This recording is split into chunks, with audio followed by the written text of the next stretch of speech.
Eu gosto sempre de fazer as reflexões em cima de um trecho de um dos evangelhos canônicos. E eu escolhi, né, o texto que é sugerido pelo próprio Evangelho segundo o Espiritismo. Esse tema que eu vou tratar hoje, ele está no capítulo 22, itens de 1 a 5 do Evangelho segundo o Espiritismo. Então, quem quiser dar uma olhada com mais calma, fique à vontade. O texto que eu vou ler do Evangelho aqui, tá no capítulo 22, itens de 1 a 5, do Evangelho de Mateus. Vamos, então, à leitura desse trecho. Alguns fariseus chegaram perto de Jesus e, querendo conseguir alguma prova contra ele, perguntaram a Jesus: será que, pela nossa lei, um homem pode, por qualquer motivo, mandar a sua esposa embora? Jesus então respondeu: por acaso vocês não leram o trecho das Escrituras que diz: no começo o Criador os fez homem e mulher. E Deus disse: por isso o homem deixa seu pai e a sua mãe para se unir com a sua mulher, e os dois se tornam uma só pessoa. Assim, já não são duas pessoas, mas uma só. Portanto, ninguém separe o que Deus uniu. Continuando. Os fariseus então perguntaram: nesse caso, por que que Moisés permitiu ao homem mandar a sua esposa embora, dando a ela um documento de divórcio? Jesus então respondeu: Moisés deu essa permissão por causa da natureza do coração de vocês. Mas no princípio da criação não era assim. Portanto, eu afirmo a vocês o seguinte: o homem que mandar a sua esposa embora, a não ser em caso de adultério, se tornará adúltero se casar com outra mulher. Então, é esse o trecho que eu quero usar como base para as reflexões que quero fazer. Bom, Jesus diz, então, que o homem não deve separar o que Deus uniu. Mas se a gente lembrar que Deus é amor, a gente pode, então, trazer uma outra colocação para esse ensinamento de Jesus, que o homem não deve separar o que o amor uniu. Se Deus é amor, né, então que o homem não separe o que Deus uniu, ou que Deus, né, uniu através do amor. Ou seja, a gente não deve interromper, atrapalhar, impedir o amor entre duas pessoas, porque é algo divino. Mas Jesus dá a entender que se não existe mais o amor, se o amor acabou, o divórcio é lícito. Ele cita, inclusive, Moisés, né, dizendo que isso é lícito por causa das limitações do homem, e não por causa de Deus. Mas aí vem a questão: se duas pessoas se unem por causa do amor, por que esse amor com o tempo acaba, diminui, fica doente, a ponto de duas pessoas que se uniram por causa do amor não quererem mais ficar juntas? Ninguém casa com outra pensando em separação, ninguém vai morar com alguém pensando em se separar.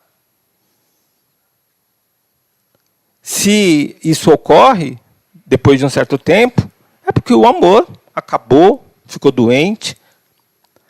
Agora, por que isso acontece? Bem, é que o amor, a gente tem que entender como se fosse uma plantinha. Precisa ser cuidado, precisa ser mantido. Da mesma forma que uma planta precisa de água, precisa de luz solar, precisa de adubo, precisa de atenção, o amor também precisa. Então é comum, na época do namoro, noivado, nos primeiros tempos de casamento, casal trocar carinhos, palavras afetivas, mas com o passar do tempo, é comum também surgir a impaciência, a intolerância, né, a falta de cuidado, de atenção com o outro. Da mesma forma que para cuidar de uma planta, a gente precisa conhecer a planta para entender a quantidade de água que a gente usa, o tipo de adubo, ou a quantidade de sol que ela precisa. A gente também precisa conhecer o amor, para a gente poder fazer a manutenção desse amor, cuidar desse amor. Então, a primeira coisa que a gente precisa é entender que o amor é um substantivo, que requer um verbo de ação, e esse verbo é amar. Ou seja, para o amor se materializar, requer que haja desejo, vontade.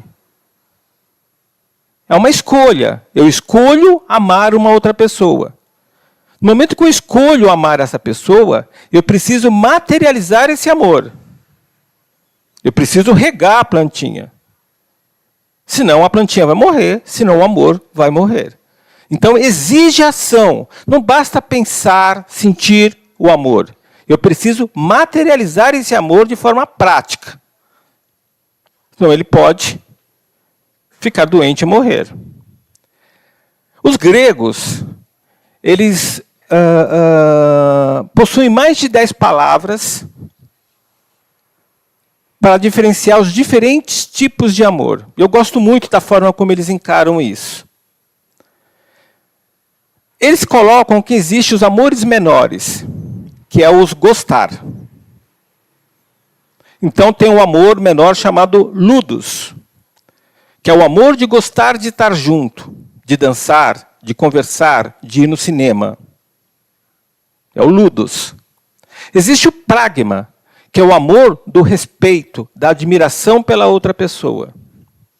Existe o eros, que é o amor físico, o amor do sexo. Por que os gregos falam que esses amores são menores? Porque eles são condicionais. Eu só dou o meu prazer de estar junto com a outra pessoa se a pessoa der o ludus dela para mim primeiro e eu gostar do ludus dela. Ou seja, eu só vou ser simpático, agradável com a outra pessoa se a pessoa primeiro demonstrar o ludus para mim. Eu gostar, ela se fazer de tal forma que eu gosto de estar com ela, de dançar com ela, de ir no cinema com ela, de conversar com ela. Senão, nem quero. O eros, mesma coisa. Eu só vou dar o meu sexo, vou me entregar para o sexo, para o eros, de maneira integral, se a outra pessoa me der o eros primeiro. É condicional. Por isso que é amor menor. Depende da outra. Eu só vou admirar a outra pessoa se ela me respeitar. O amor menor, eu só gosto de quem gosta de mim. Por isso que é amor menor. É condicional. E a relação entre duas pessoas, independente de sexo, né, começa sempre por um ou uma combinação desses amores. Então, começa com ludus, com pragma, com eros, e eles vão se maturando, se aumentando de intensidade, até que as pessoas resolvem ficar juntos. Mas numa relação entre duas pessoas, sempre vai ter o ludus, sempre vai ter o eros, sempre vai ter o pragma. Sem o pragma, sem o respeito e a admiração, o amor tende a ficar doente. Sem o eros, o amor tende a ficar doente. Sem o ludus, sem o prazer de gostar, de estar junto, o amor tende a ficar doente. Então, os três são importantes. Agora, é relevante que eu falo que existe um outro amor para os gregos, que é um amor chamado filaustia, que é o amor próprio. Se nós não tivermos amor próprio de maneira equilibrada, eu torno esses amores menores, esse gostares, doente. De forma que o eros, quando é um amor doentio, ele vira o ninfomaníaco. O ludus, quando fica doentio, vira a mania. São outros amores gregos, só que são amores doentio. O caris, quando você admira muito a pessoa, que idolatra a pessoa. Aí daí vem a palavra carismático. Né? Então, existem os amores de doença, que é o caris, que é o ninfomaníaco e que é a mania.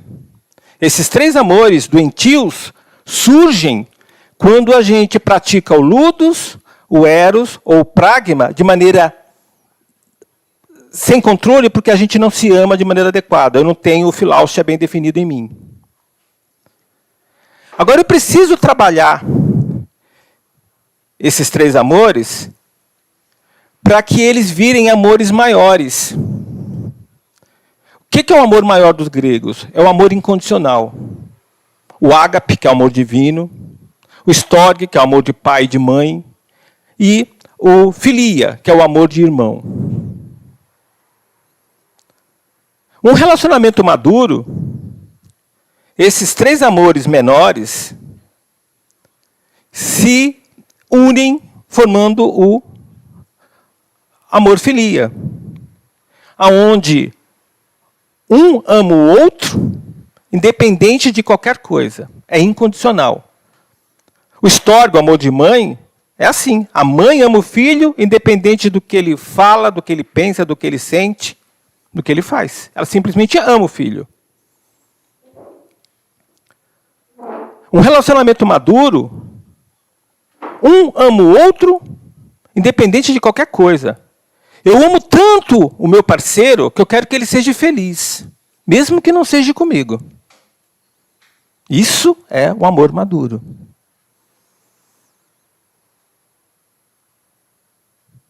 Eu amo tanto o meu irmão, independente se ele me ama ou não. Esse é o filia, é o amor maior. Que nós precisamos transformar. Mas o amor, o relacionamento sempre começa com os amores menores. É sempre assim. Né? É o pragma, é o ludus, é o eros. E com o passar do tempo, eles vão amadurecendo, vão crescendo, porque você vai regando a plantinha, se você fizer isso de maneira adequada. E normalmente, com o casal com 30, 40, 50 anos, num relacionamento maduro, onde existe o filáusia, o amor próprio em equilíbrio, eles se tornam filia. Ou seja, é um casal com 40, 50 anos de relacionamento, de casamento, mas um relacionamento maduro, que um ama o outro independente de qualquer coisa. Então fica mais fácil ser tolerante, ser paciente. Agora, tem um pastor batista que, em 1992, lançou um livro chamado As 5 Linguagens do Amor.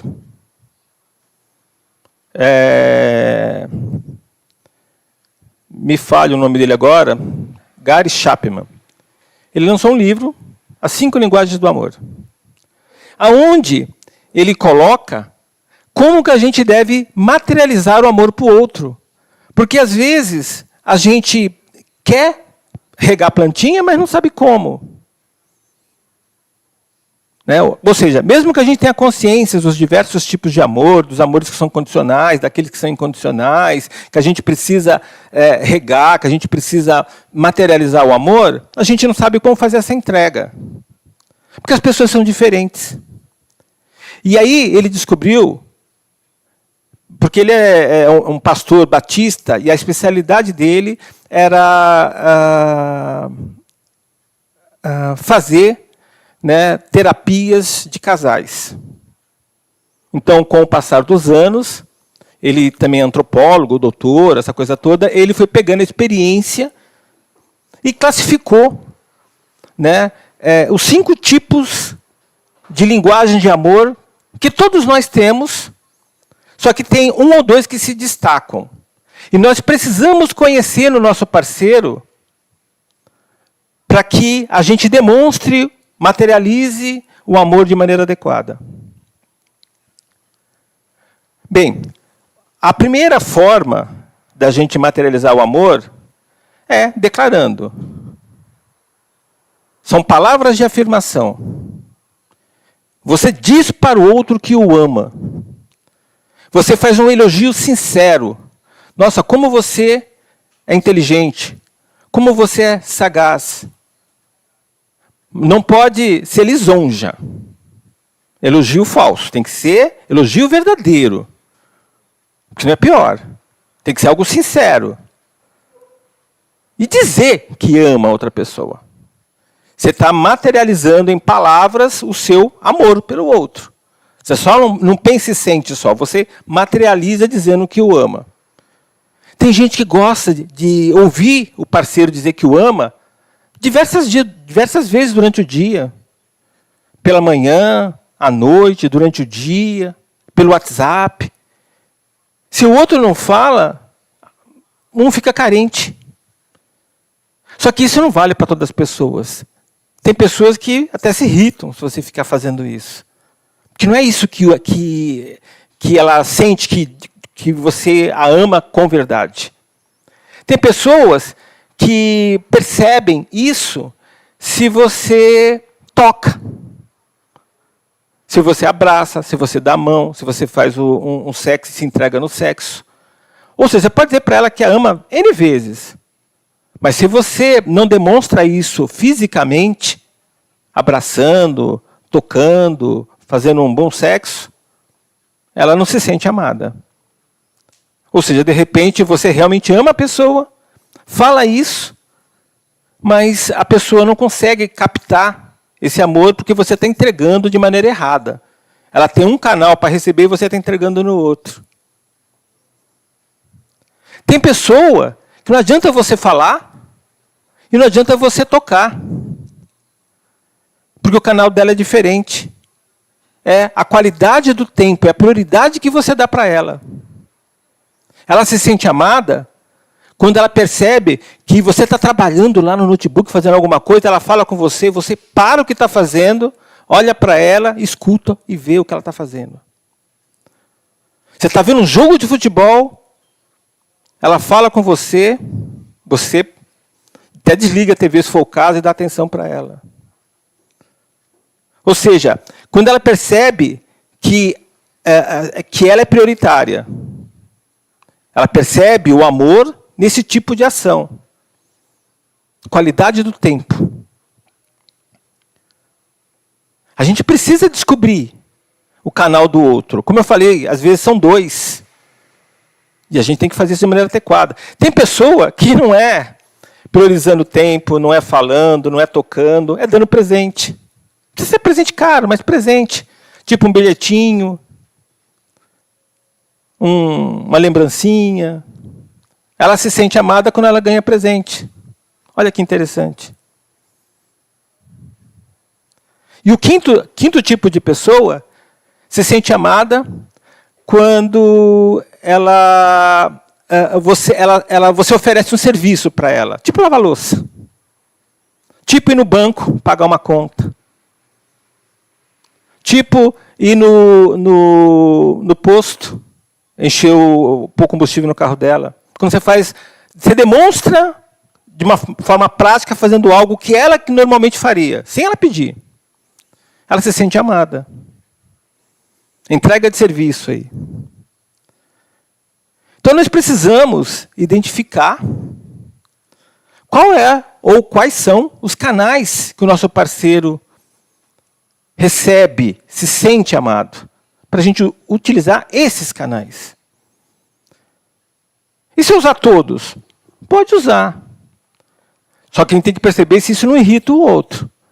Né? Vai ficando mandar mensagem de eu te amo no WhatsApp de hora em hora.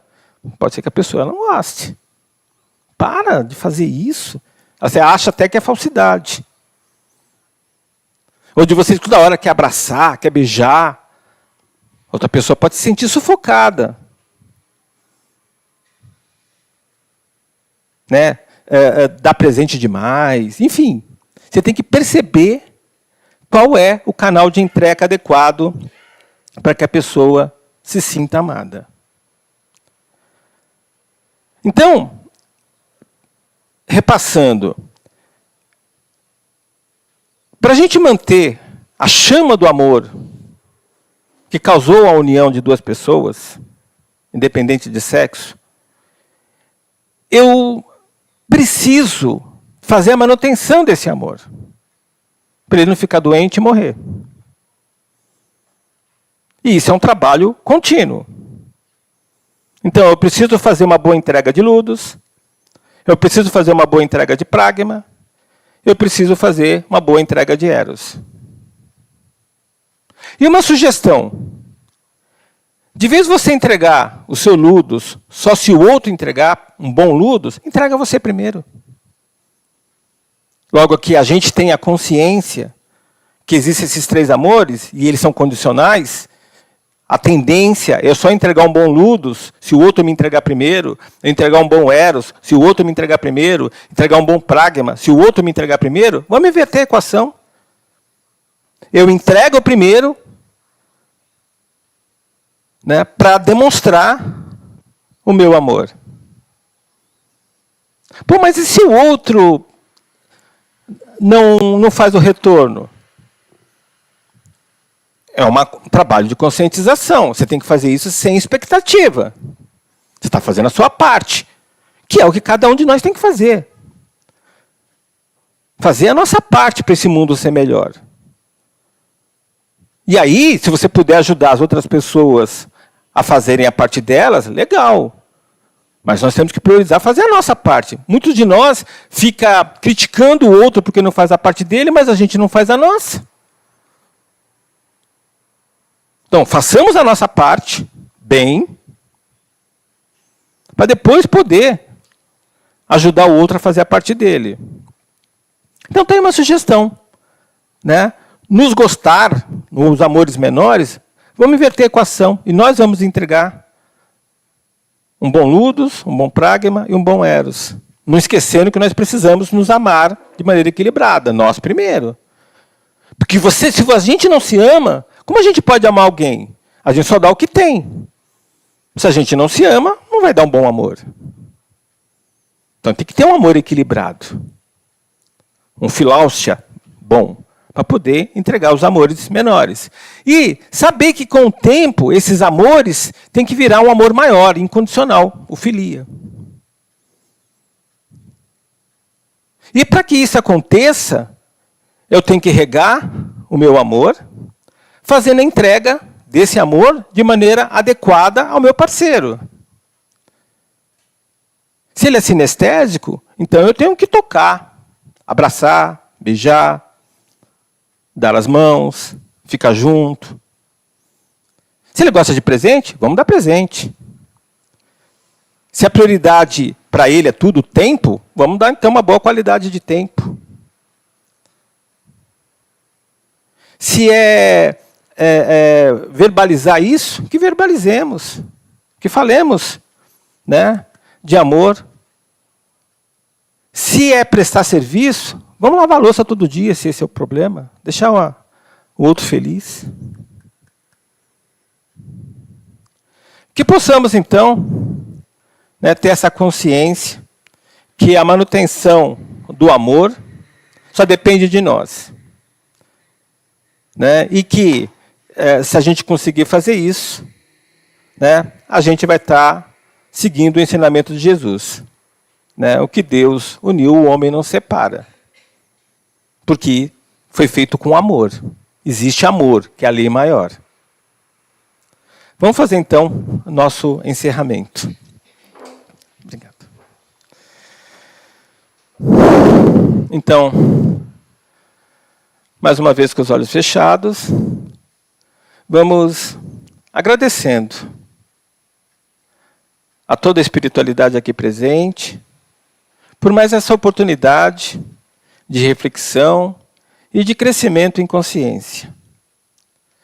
Que possamos nós amar ao nosso próximo, e em especial aos parceiros que escolhemos de caminhada,